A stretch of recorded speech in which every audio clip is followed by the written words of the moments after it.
Deborah Rodriguez, and I will be doing this speech today for you guys.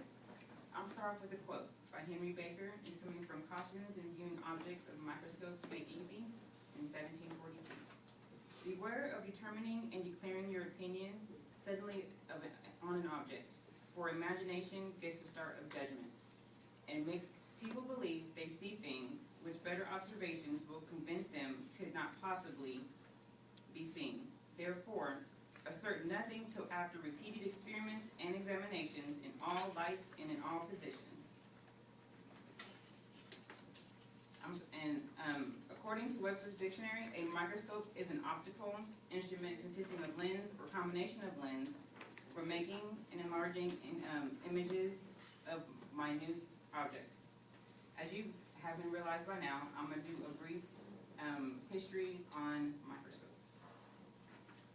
The early microscope was given credit to two Dutch eyeglass makers, Zacharias Janssen and Hans Lippershey, in 1590 in Milton, Netherlands.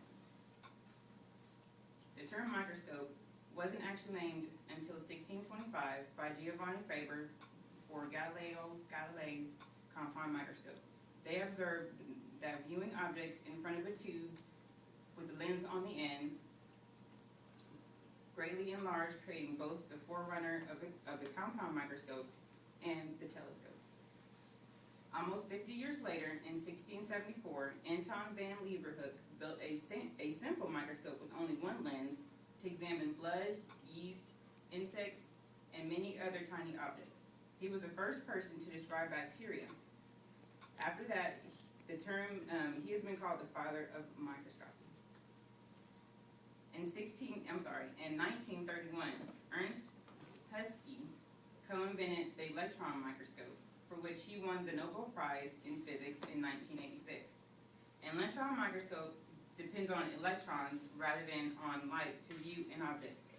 Electrons are sped up in a vacuum until their wavelength is extremely short. Electron microscopes make it possible to view very tiny objects as small as the diameter of an atom. From personal experience, and I'm sure many of yours as well, from work on the bench, in your analysis, in hematology, as well as in blood bank, you have used a microscope. And it is part of our day-to-day, working on the bench. Without using a microscope, it makes it very impossible to get our job done.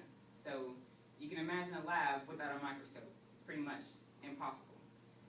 Statistically, 100% of labs today have at least one kind of microscope.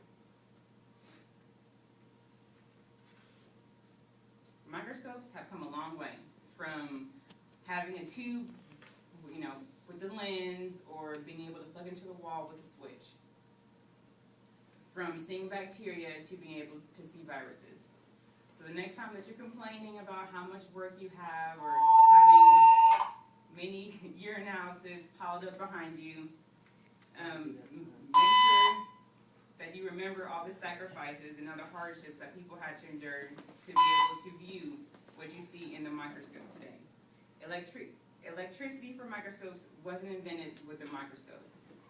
So they had to use other light sources.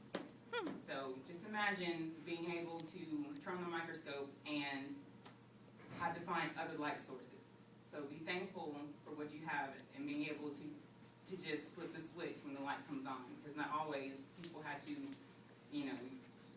use a little light and find a good light source to view all these things.